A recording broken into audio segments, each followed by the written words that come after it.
Good afternoon and welcome to Julie Hall Designs. How's everyone doing this Arvo? It's a beautiful day here in Canberra. Cold but gorgeous. And I just want to make sure that I can see everything that is happening here. And then I can turn on the camera.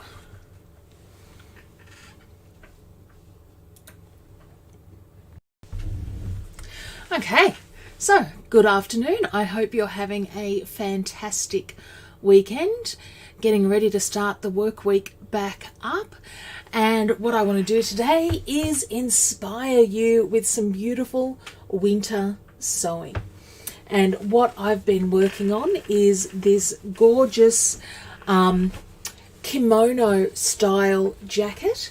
And what you can see here is I've quilted all of the layers together, and this was such a beautiful one to do, although I will say it did like I've had a bad shoulder since I fell out of the caravan back in May, and by the end of 2 days of just resetting it in the hoop, my shoulder was not doing great.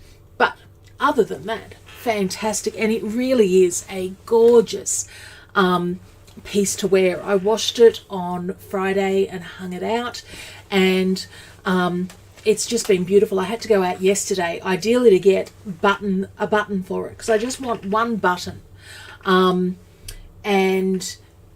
I was horrified. In Spotlight, the button that I wanted, now it was a large button, it was probably, you know, the width of your fingers, so like a pair of glasses, just a single button, but they wanted $17 for it, which I just thought was ridiculous. So I came home, I bought one on eBay, and once it gets here I'll pop that on. Until then, I've got a really decorative safety pin, and I actually thought I might put that on for this week, because I'm going up to Sydney, and quite honestly I just want something that I can chuck on over the good old long sleeve t-shirt, you know, if I have to go out for a coffee with friends or anything like that. So, but today I'm going to take you through exactly how I've created this. I'm also going, and that's on the quilting side, I'm also going to take you through how I've then put it all together, and I'm going to introduce you to a new tool that I got this week. It's the binder tool, and it's one of those ones that I've been really umming and ahhing about. Look, it's not the cheapest tool you're ever going to buy for your machine, and I was worried that I was going to waste my money, but it is amazing. So let's come along and get started on how I've put this all together. So I've started off, and I can see I've got Michelle Reynolds there. Good afternoon, Michelle. By printing out, and I sent mine to print out from Officeworks. So I sat there with my coffee and a roll of sticky tape and just popped the entire piece together. Because of the way I've quilted the panels, I have not used, and I'm just going to pause everything there. So because of the piece that I've, because of piecing together the pieces, I haven't put a pocket in mine. Instead, I have, I'm thinking about putting a patch pocket on. I just want to wear the piece for a week or two just to see what I want with that. And we've got Denise Casals and Joanne Stoddard with us as well. Thank you for joining us. Now, when I was looking through my fabric box, because I'm rather proud of the fact that I did not have to shop for any of the fabrics, it was stuff that I had in my stash. And when I found the brown suede, which I had purchased for this pre-COVID, I think, I wanted just something then to brighten it up. And next to it was the blue and brown jelly roll. So I came back to the idea of using a jelly roll, and I've come through and I've put a link at the end of the video where I'm watching this YouTube video from, but it's just a 1-minute video on how to do the jelly roll race. And that's just using one jelly roll to make a single bed quilt. So I'm showing you just in case you guys haven't seen this. I saw this about 12, 13 years ago in America. Came back and showed it to my mother, and she then taught it about 12 different times. And it's really just joining all of the pieces together and then in one long strip, and then joining that strip into 2 strips, that strip into 4 strips, etc., and so forth. But what it creates is a really beautiful piece of fabric, because you just keep on joining them together until you get the width that you want. So that is exactly what I did. And then I came back and I've put in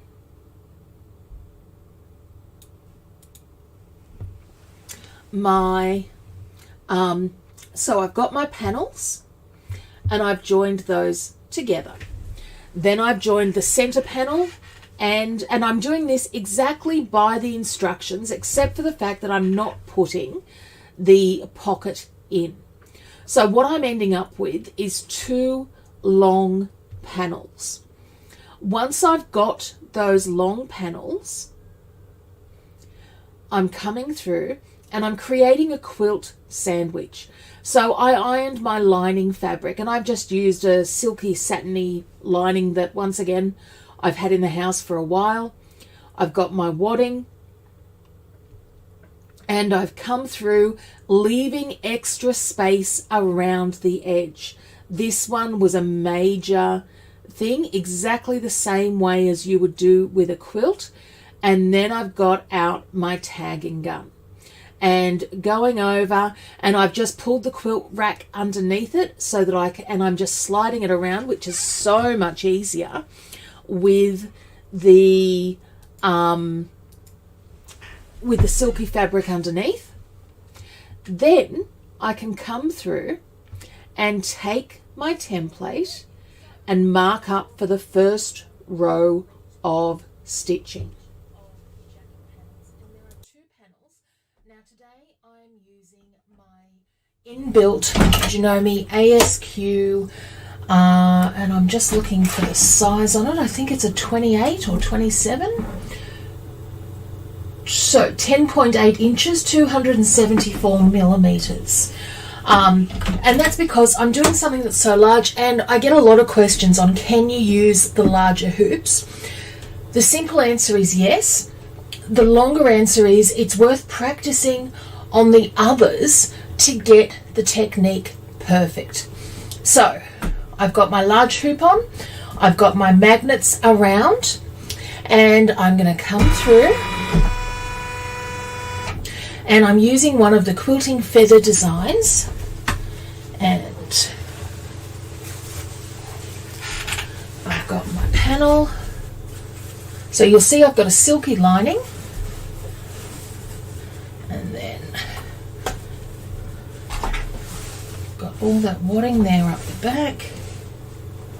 Now here is my first needle mark, so we go down there, and then, and we've done this so many times, guys, you guys know as well as I do what we're doing.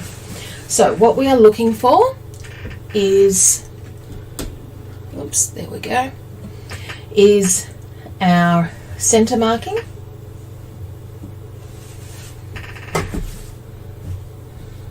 on the fabric. Oops.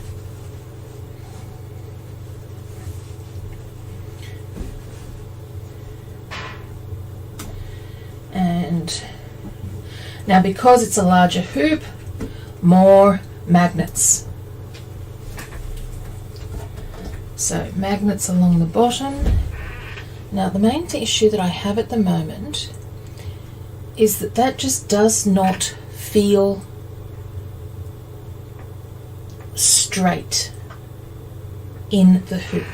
And by that, what I mean is that line, and that's why. It's because it's not straight. I'm in the wrong place there. That is looking a whole lot better. Okay.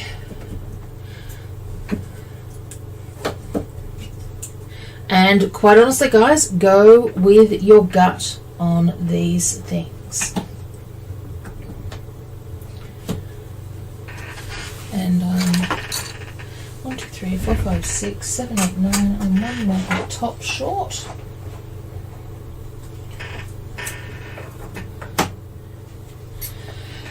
And come through, and I will be using, of course, my finger thing to help guide me through.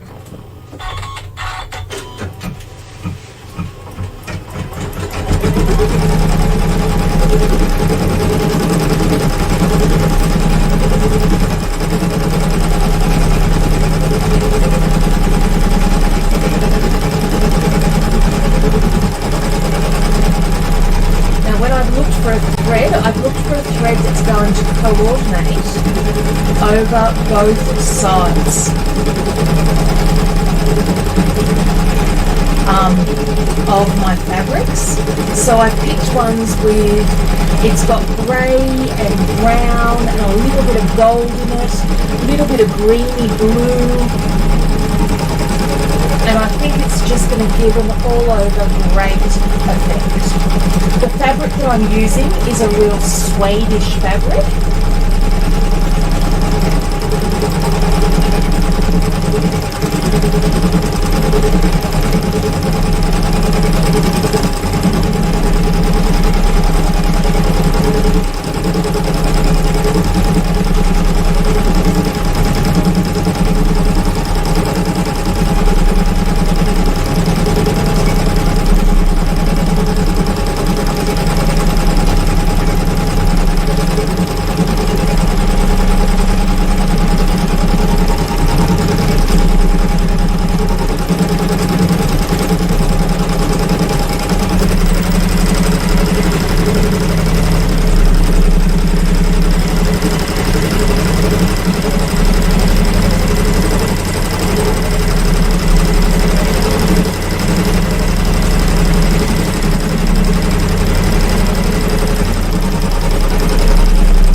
first one done.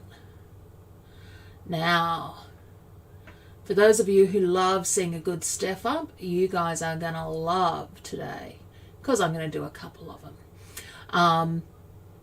And by that I mean I got that 1 in a million running over the quilt clip in just the tag in just the wrong way. And you'll also see me as, and I think it's on the next one here, as I totally stuff up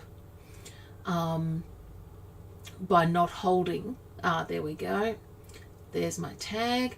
And I've actually done this. I'm going to release it this week as as one of the questions of the day, because it always comes up on what to do when that happens, how to get around it. And good afternoon, we've got Kim Macon with us as well. Thank you for joining us, Kim. So what I've actually sort of slowed it all down and showed you so that I can show you guys exactly how I come through. Same with when you get the presser foot stuck under the fabric. There are a couple of tricks that you can use to, to get through this.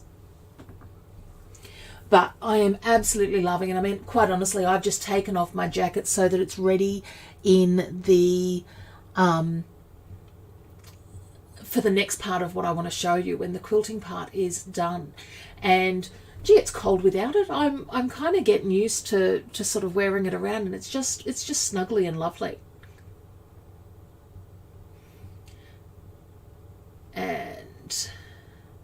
And I'm loving how the design worked. I mean, you guys can see from everything that I do love a good feather. It just seems to work so beautifully. So what has everybody else been up to? Michelle, you're back home. Absolutely, you were missed. It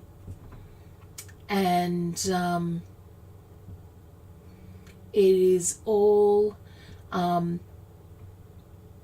I was sort of having a great day yesterday. I was getting some stuff done, doing some testing, and then I was having a great time playing with bobbin work, which is the next one I want to do with the continuous quilting design. And I was doing it with ribbon, and that was working really well, and I'll show you my samples later. But I've also got a... okay, now we're on the last row. So what I'm doing is moving the design until it's the elements that are going to go onto the actual fabric.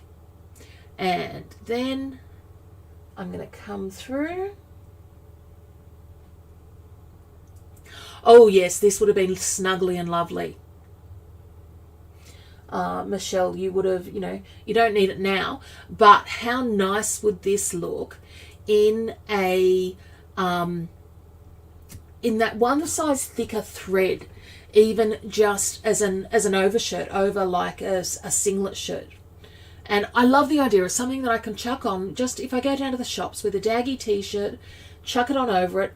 Nobody can see the daggy t-shirt, they just see a cool jacket and a pair of jeans. Like,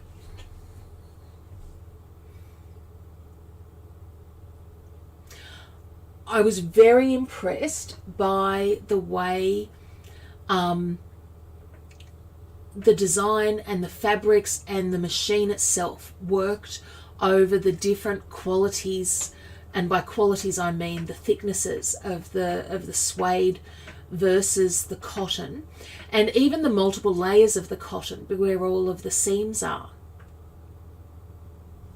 I did think afterwards how cool this would have looked in denim instead of the blue. Like the leg of a leg or two of a pair of jeans would have been the perfect recycle project for this as well. But yes, when I was doing bobbin work, I ran out of I didn't have enough thick threads, so Grace and I went to Spotlight, which of course at the same time, oh, if you're going out, can you go and get us a bottle of wine for the evening as well? Okay, so we stopped at Dan Murphy's. Oh, Grace says, I've been wanting to get a blender to make smoothies. She doesn't like the stick blender we have. So we then went over to Big W to get her a blender for a smoothie. It was, you go out for one thing and you kind of like, a couple of hours later, you're still sitting there thinking, what the hell was I doing?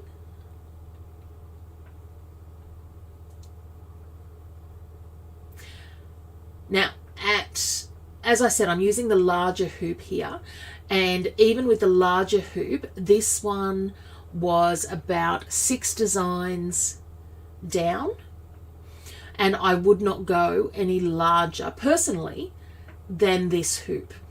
Not with the magnets. I mean, I'm using 3, 6, 9, 12 magnets on this, and they were holding perfectly fine, but it was just in the bottom left hand corner here, and you can see each time I just hold my finger just to prevent a little bubble from coming up. And it's nothing major. It's just my personal choice, but I really did want to show you guys how I did the quilting, to show that you can use your larger hoops, your 8-inch hoops. It's always interesting. It's one of those things that I try and use the lowest common denominator to show that all machines can do all of these projects. It's just which one you have and how you need to do that.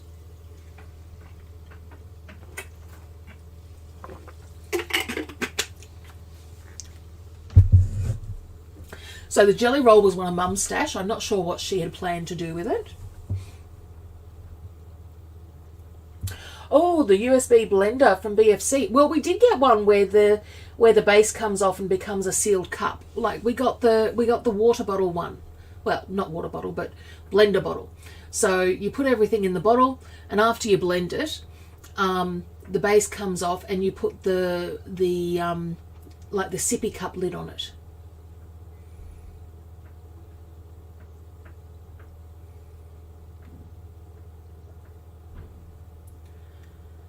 I went and I did a couple of days of corporate training this week. And good afternoon, Kathy Oderkirken. Hope you're having a wonderful weekend. So I went and trained InDesign. And look, my first day, to be brutally honest, I was a tad unprepared. The manual that they gave me, because I taught this class in April, but the manual that they gave me had changed, and what they'd sent over was, all the information's the same, we've just changed the manual a bit. And yeah, the manual was just reconfigured enough that it really put me off. So that was an interesting one, and it's always good to get the to cop a beating and realize that any arrogance is absolutely wrong. Like, I'd walked in there thinking, I know this, I can teach this, and yeah. So I learnt my lesson. But going up, because the girls are on holidays, so we're going up to spend a couple of days with Dad this week. I'm going to get my car serviced. We're going to buy him a phone that hooks up to his hearing aids.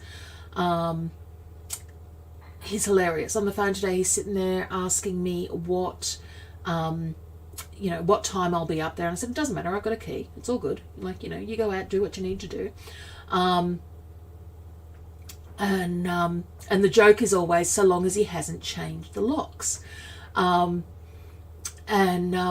all the trouble with the niece and the stealing, the joke is now I'm coming up and I'm going to change a lock, and if you're a good boy, we'll give you a set of keys.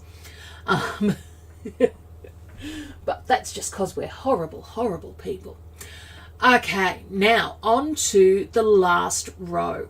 So things are a little bit well, they're not different on the last row, but you do need to take more care. Again, you can see where it's best case that we've got that extra fabric coming out there. And we've got just enough, you know, you can't, well, I have never chosen a design based on whether it will perfectly fit and I won't have any overrun. Instead, what I'm doing is coming through and using the plus and minus key to come through the design so that it is constantly sitting on the correct side.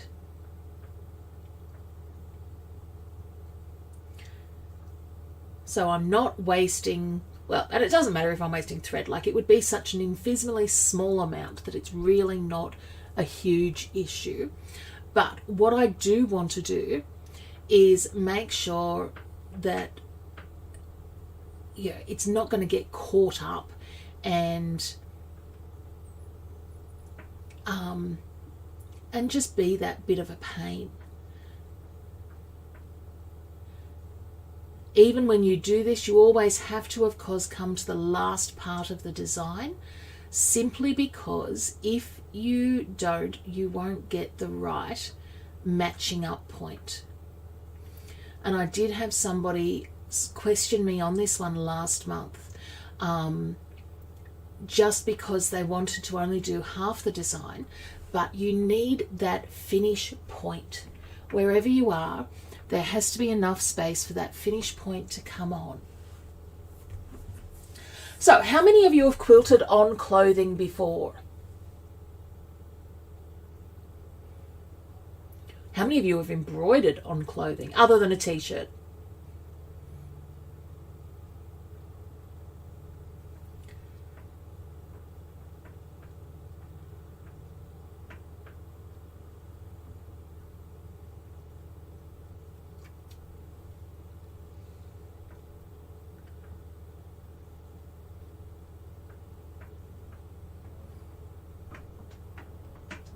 I'm liking that we're moving into a fashion sort of point that seems to be more on, and I'm just going into Pinterest as we're even talking. Oh yes, Michelle, you've got some beautiful pieces. That lace on a shirt that you've got is just phenomenal. I constantly want you to teach that because I just think it is a beautiful and elegant and achievable piece. Oh, Joanne's embroidered on the denim jacket. Fab. God, I love getting the good old, it's one of my favorite op shop finds. If you can find a good piece of, if you can find a good denim jacket, they are just perfect for embroidery.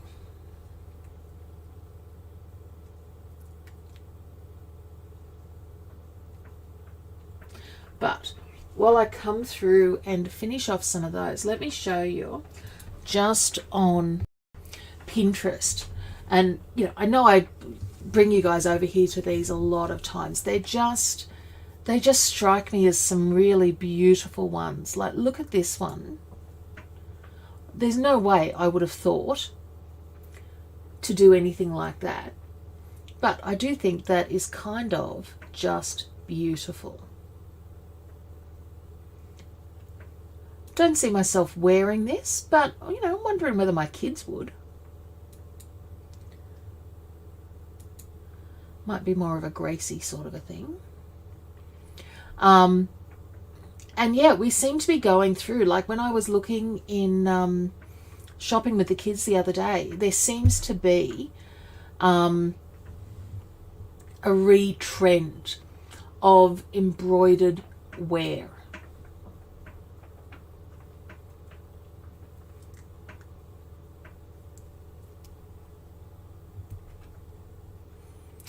Okay, let's come through now. So our quilting is done. Let's come through and I want to show you exactly what I've done over here. So once I've done the quilting, I've come through and I've trimmed up to match the size of the pattern pieces. And I've made sure I've trimmed up with the rotary cutter because I wanted this as straight as I could.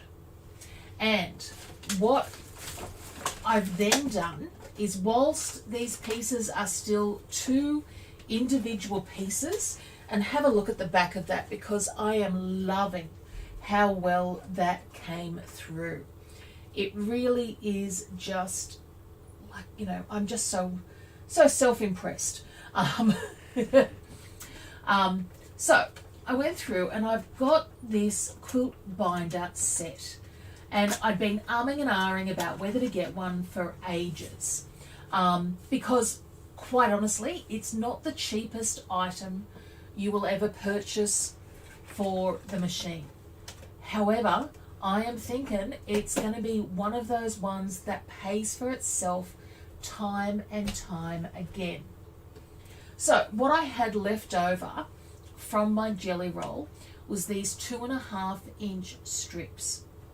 And I decided I wanted to highlight mine with the blue, so I picked out all of the blue strips and then I cut them at 2 inches. So this tool works best for 2 inch binding that then creates 1/2 inch binding. And let me show you exactly what I mean.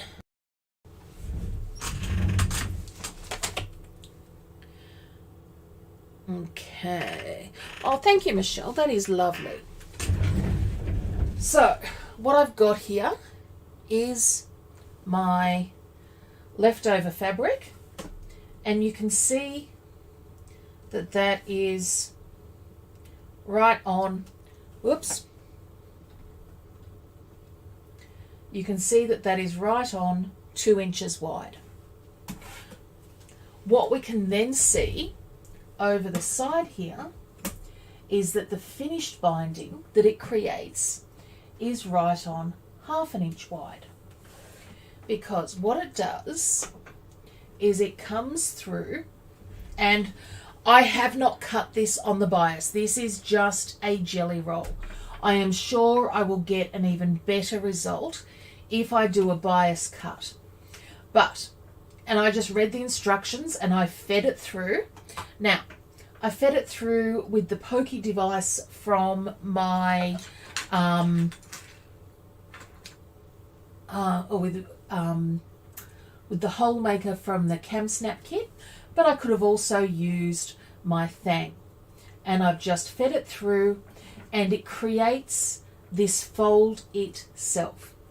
Now, and you can get them for different sizes depending on what type you have.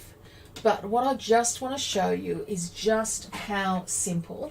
And quite honestly, I got this last week. This is not me showing you something that I've been using for months, to the point of I was practicing curves this afternoon.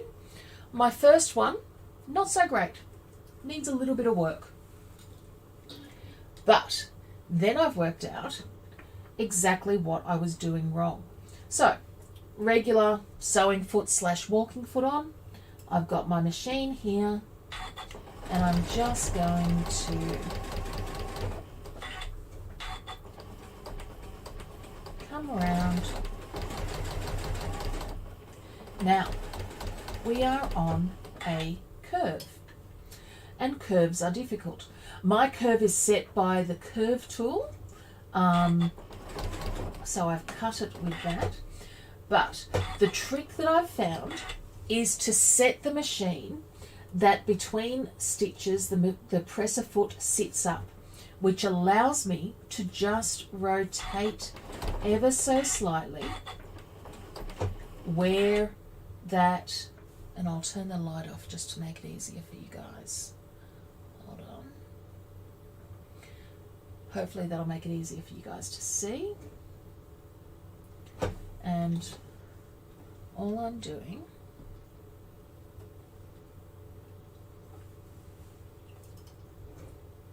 and I'm going to do a couple of projects with this, but I'm making sure the fabric here is as close in to this section here as possible, whilst also just making sure that it doesn't move from this piece.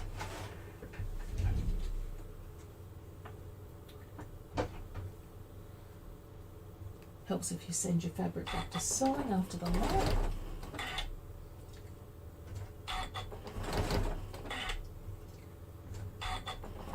Now, normally you wouldn't have such strong curves. You'd have a curve and then you'd have a greater degree of straightness.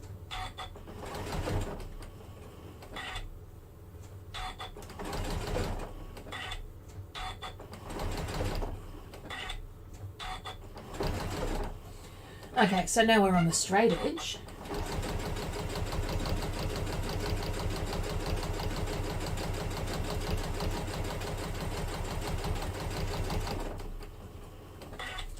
And we come around to our last curve.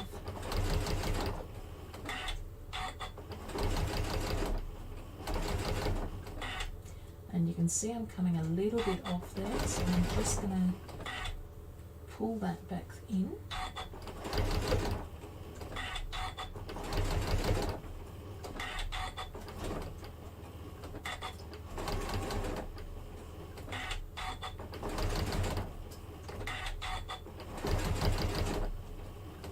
But think of all those scraps that you can now turn into beautiful pot holders, which is all I'm going to do with this piece. So now that I've doubled over that edge,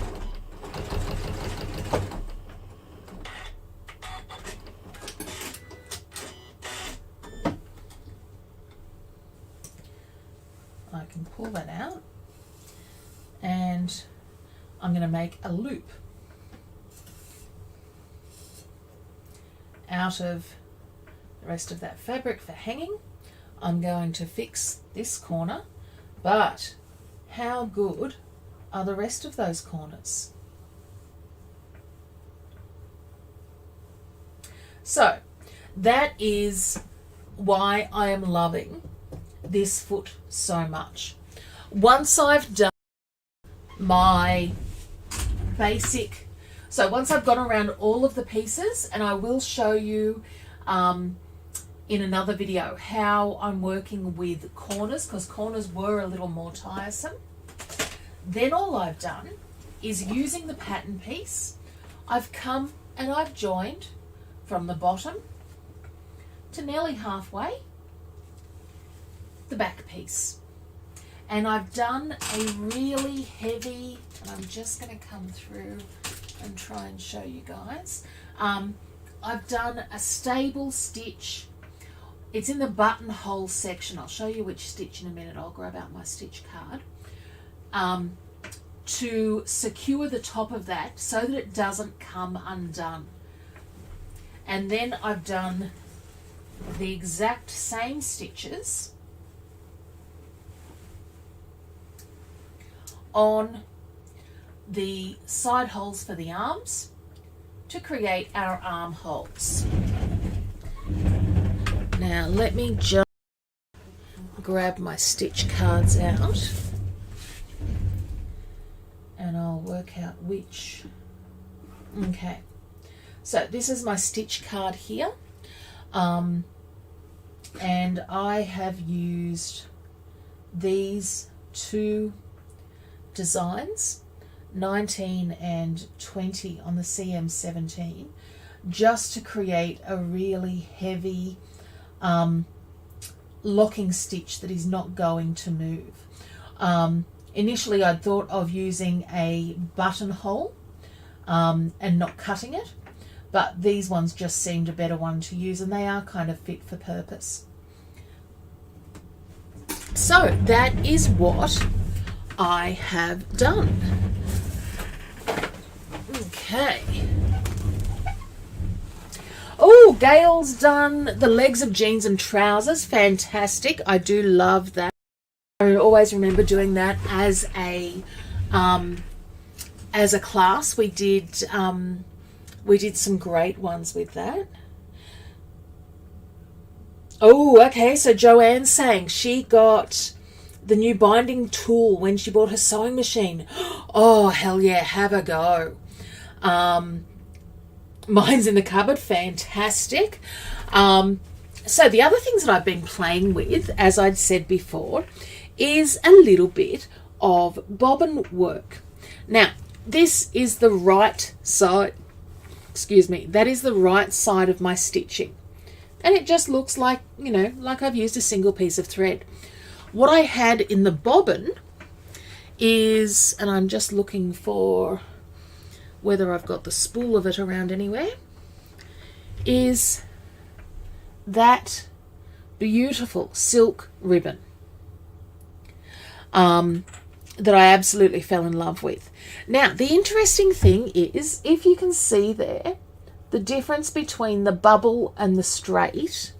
So see how you've got the straight there, and then you've got the bubbling coming over there. The only difference in that is the way that the bobbin was wound. When the bobbin was wound perfectly straight, it came out straight. If the bobbin had a twist in it, like for instance, don't know if that's going to show, it came out bubbly, which I just thought was really interesting. However, I did go down to Spotlight yesterday and I got some of this Milford metallic 20 gram, they're calling it a wool, and I'm going to do some bobbin work with that, so that will be a future project. So what are we thinking, guys?